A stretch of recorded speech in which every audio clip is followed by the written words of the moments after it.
જોવા જઈએ તો બે ત્રણ દ્રશ્યો એવા આવ્યા છે, લગભગ 98% જે છે એ આમ ટૂંકમાં એવું લાગે છે કે દ્રશ્યો પ્રમાણે શાંતિપૂર્ણ મતદાન થઈ ચૂક્યું છે, પરંતુ 2-3% જે લોકો 2-3% જે જગ્યાઓ છે ત્યાં ક્યાંક ને ક્યાંક વિવાદ સામે આવ્યા છે. મહીસાગર જિલ્લો હોય કે પછી છોટાઉદેપુર હોય કે દાહોદ હોય કે બધી જગ્યાએ જો છે ત્યાં ક્યાંક ને ક્યાંક નાના મોટા બૂથ કેપ્ચરિંગના છે.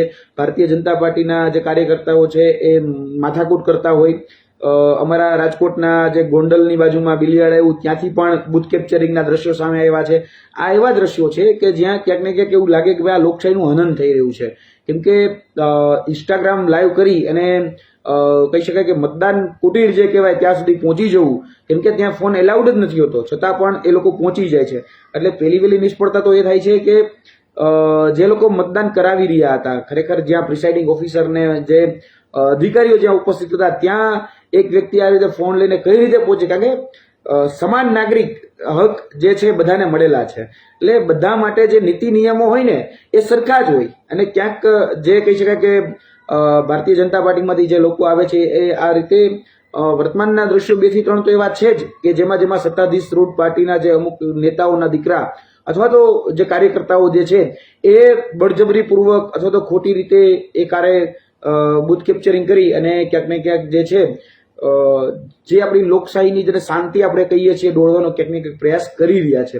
આ ન થવું જોઈએ. 2-3% આવા લોકો જે છે એ અત્યારે પણ ક્યાંક ને ક્યાંક ઉપસ્થિત છે અને આ રીતે કદાચ એની અત્યાર સુધીમાં તો અટકાયત પણ થઈ ગઈ છે અને એમને જેલના સળિયા પાછળ પણ મોકલી દેવામાં આવ્યા છે એવું અત્યાર સુધીમાં માધ્યમો જે છે, મીડિયા માધ્યમો એમની પાસેથી પણ માહિતી મળી છે. બીજી વાત કે સૌપ્રથમ તો હું તમામ જે મીડિયા મિત્રો છે એમનો આભાર માનવા માંગુ છું, કેમ કે આ જે મીડિયા મિત્રો હતા તેને કહેવાય ને 24 કલાક પોતાનું રિપોર્ટિંગ કર્યું છે અને એઝ ઇટ ઇઝ રિપોર્ટિંગ કર્યું છે. જેવા દ્રશ્યો એમની સામે આવ્યા એ તમામ દ્રશ્યો એમની સામે જે આવેલા દ્રશ્યો છે એમને ક્યાંય પણ કોઈ પણ જગ્યાએ XYZ મરી મસાલો ઉમેરા વગર એની તમારી સમક્ષ એ મૂક્યા છે. એટલે ખૂબ સારી બાબત કહેવાય, કારણ કે લોકશાહીનો જે ચોથો સ્તંભ આપણે જેને કહીએ છીએ એ માધ્યમો છે અને માધ્યમોએ પણ પોતાની જે ભૂમિકા છે એ ખૂબ જ સરાહનીય રીતે એ નિભાવી છે. એટલે તમામ મીડિયા મિત્રો જે છે, મીડિયા માધ્યમો છે, ઇલેક્ટ્રોનિક મીડિયા છે, પ્રિન્ટ મીડિયા છે, ડિજિટલ મીડિયાનો ખાસ રોલ રહેલો છે આ બધી બાબતોમાં. તો એમાં ડિજિટલ મીડિયાએ પણ પોતાની ખૂબ સુંદર ભૂમિકાઓ ભજવી છે. ત્યારે એ તમામ મીડિયા જે માધ્યમો છે એમનો ખૂબ આભાર માનીએ છીએ. અને સોશિયલ મીડિયામાં કહેવાય ને થોડા સમય અવેરનેસના પણ વિડીયો એ બહાર આવતા હતા, એટલે એ પણ ખૂબ હેલ્ધી લોકશાહીની નિશાની છે, કારણ કે લોકો એકબીજાને જાગૃત કરી રહ્યા હતા, એકબીજા લોકોને કહી રહ્યા હતા કે ભાઈ હું વોટ દઈ આવ્યો, તમે વોટ દઈ આવ્યા કે નહીં. આ પ્રકારની જે બાબતો જે સામે આવતી હતી એ ખૂબ સુંદર હતી. ક્ષત્રિય સમાજનું જે આંદોલન છે, ક્ષત્રિય સમાજની આંદોલનની અસર ચોક્કસપણે પડવાની છે, એમાં ના જ નથી. ખાસ કરીને જે ક્ષત્રિય બહુમૂલ્યક જે વિસ્તારો જે છે એ ક્ષત્રિય બહુમૂલ્યક વિસ્તારોમાં એમની અસર ચોક્કસપણે પડશે. અને જોવા જઈએ તો જામનગર જેવા વિસ્તારોમાં હજી ઘણા બધા નેતાઓની ઊંઘ હજી ઉડી ગયેલી છે.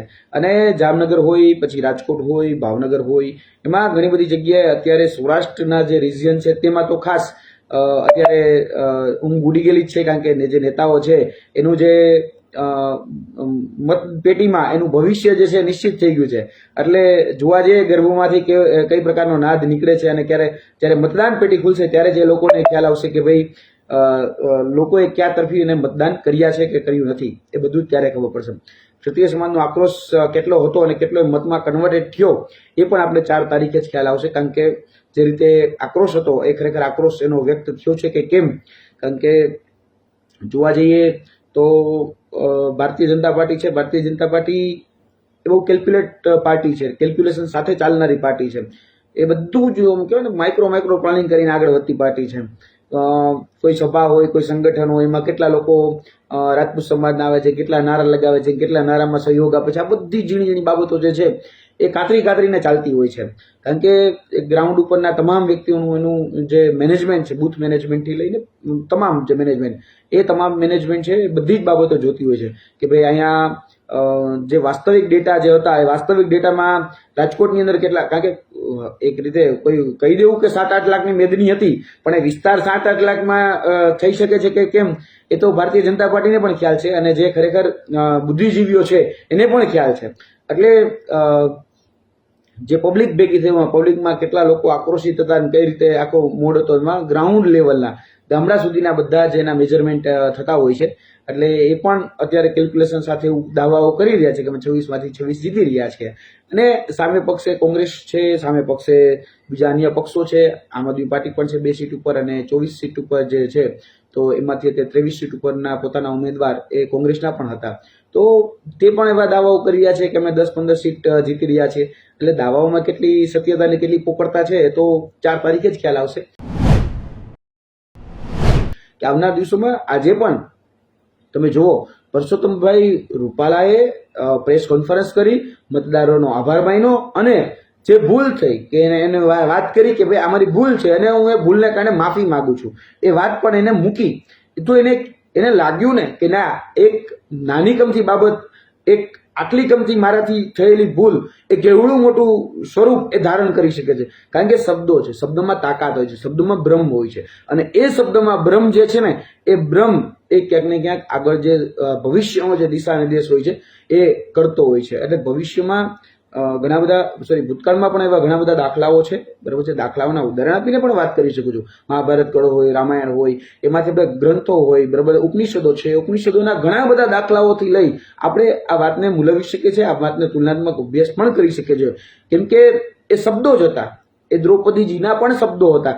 મહાભારત આખું જયારે રચાણું ત્યારે એ રામાયણમાં કોના શબ્દો હતા એ આપણે બધા જાણીએ જ છીએ. કોનું અપમાન થયું હતું ને પછી આખી રામાયણ કઈ રીતે ઊભી થઈ, તો એમાં પણ અપમાન હતું. તો અત્યારે જે ખરેખર ક્ષત્રિય સમાજની જે અસ્મિતા હતી, ક્ષત્રિય સમાજનું જે સ્વાભિમાન હતું, એની ઉપર જયારે વજ્રઘાત રૂપી જે શબ્દો કહેવામાં આવ્યા અને એ શબ્દો એમને સામાન્ય લાગ્યા, પરંતુ એ ક્ષત્રિય સમાજે ક્યાંક ને ક્યાંક જોવા જઈએ તો પોતાની અસ્મિતાનો મુદ્દો બનાવી અને ક્યાં સુધી લઈ ગયા. તો આજે નેતાઓને પણ લાગી રહ્યું છે, જે કહેતા હોય છે ને કે ભાઈ આપણે આ જે અધપતન થઈ રહ્યું છે નૈતિક રીતે, બરાબર છે, તો નૈતિક જે અધપતન છે ને એ અધપતન હવે અટકશે. કારણ કે જાગૃતતા આવી ખૂબ જરૂરી છે. જાગૃતતા કહેવાય ને, હું હંમેશા મારી આ વાતમાં મૂકતો રહેતો હોઉં છું કે મારા ધોરણ 7માં ટૂંકમાં આવતી એક કાવ્ય પંક્તિ વિણુભાઈ પુરોહિતની, કોક તો જાગે, કોક કોણ જાગે, તું જ જાગે તો તું જ થાગે. એટલે જાગૃતતા આવી, એકમાં જાગૃતતા આવી, બીજાને જાગૃત કર્યો, જો ભાઈ આ ખોટું થઈ રહ્યું છે, જો ભાઈ આ ન થવું જોઈએ. તો આ જાગૃતતા જ છે. અત્યારે જે આખી જે આ બાબતો જે અત્યારે ક્ષત્રિય સમાજે જે મુદ્દો હતો એ શું છે આખું અલ્ટિમેટલી એ જાગૃતતા છે. આજે ક્ષત્રિય સમાજમાં જાગૃતતા આવી તો બીજો સમાજ પણ આ ક્યારેય પણ આ પ્રકારની ભૂલ ન કરે, એટલા માટે આજે ક્ષત્રિય સમાજ આક્રોશતાથી લડી રહ્યો છે. અરે પરિણામ તો જે આવવું હોય તે આવે, પરિણામથી બહુ એવું કઈ ડરવાનું હોય કે પરિણામ 26 પણ આપે અને કદાચ પરિણામ છે એ 26માંથી કદાચ 15 પણ આપે. પરિણામ ડઝન્ટ મેટર, પણ તમારું અસ્તિત્વ ટકાવવા માટે તમારે લડવું જરૂરી છે. જ્યારે કોઈક હતું કે જ્યારે અન્યાય થયો કે અત્યાચાર થયો, જ્યારે એવા શબ્દો કહેવાડા, ત્યારે એ ભવિષ્ય એ નોંધ લે કે જ્યારે આ વ્યક્તિઓ લડતા હતા, એટલે એના માટે પણ લડવું ખૂબ જરૂરી છે. એ વાસ્તવિકતા છે. એટલે જે શબ્દો કહેવામાં આવ્યા એ ક્ષત્રિય સમાજ માટે અસહ્ય હતા, બરાબર છે, એમાં ના જ નથી. એના માટે કદાચ કહેવાઈ ગયું હોય, કદાચ પરસોત્તમભાઈ આજે જે માફી માંગી અને જે કીધું કે મારી આ ભૂલ થઈ, એટલે ભૂલ અત્યારે ક્યાંક ને ક્યાંક રિયલાઇઝ પણ ફરીથી એને કરી છે. માફી આપવા માટે હું એટલો સક્ષમ વ્યક્તિ પણ નથી અને માફી કદાચ હું આપી પણ ન શકું, ક્ષત્રિયના બાળક તરીકે પણ ન આપી શકું, પણ એને આજે માફી માગી છે, એ વાસ્તવિકતા છે અને પોતાની વાત એમને માધ્યમો દ્વારા પણ આપણા સુધી પહોંચાડી છે. આગળના દિવસોમાં આપણે આ લડત જે છે એને કદાચ અલગ રૂપ આપવું પડશે, અલગ માધ્યમો, અલગ દ્રષ્ટિકોણથી આ બધી લડતોને જોવામાં આવશે આવનારા દિવસોમાં.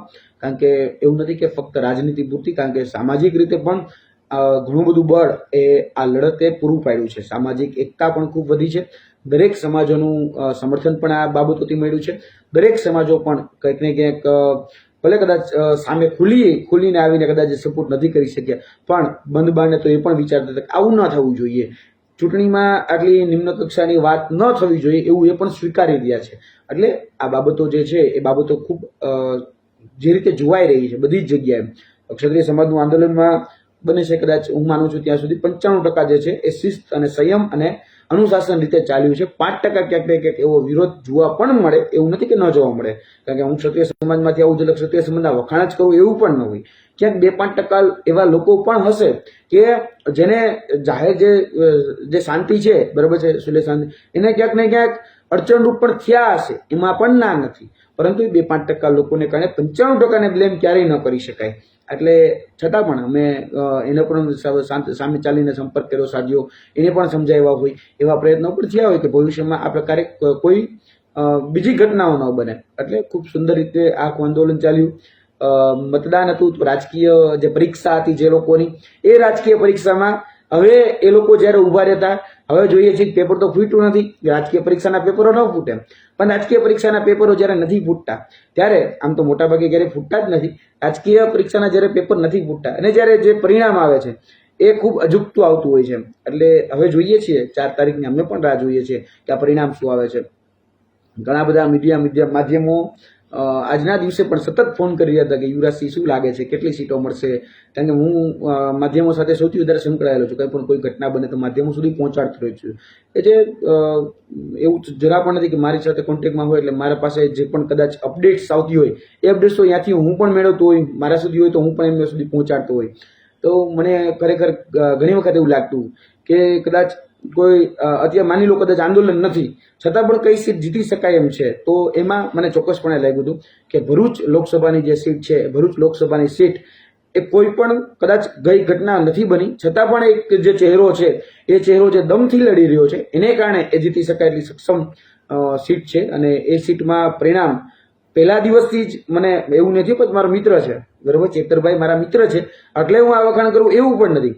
કેમ કે ચેતરભાઈ જે રીતે આક્રમકતાથી લડ્યા છે, ચેતરભાઈએ જે રીતે પોતાની વાત મૂકી છે, ચેતરભાઈએ જે રીતે સામે જનતા જે છે એના દિલ સુધી પહોંચ્યા છે, તો એને કારણે મને ભરૂચ જે લોકસભા છે એ સ્પષ્ટપણે એવું લાગી રહ્યું છે કે કોઈ પણ બાબતમાં અડચણરૂપ થાય એમ નથી.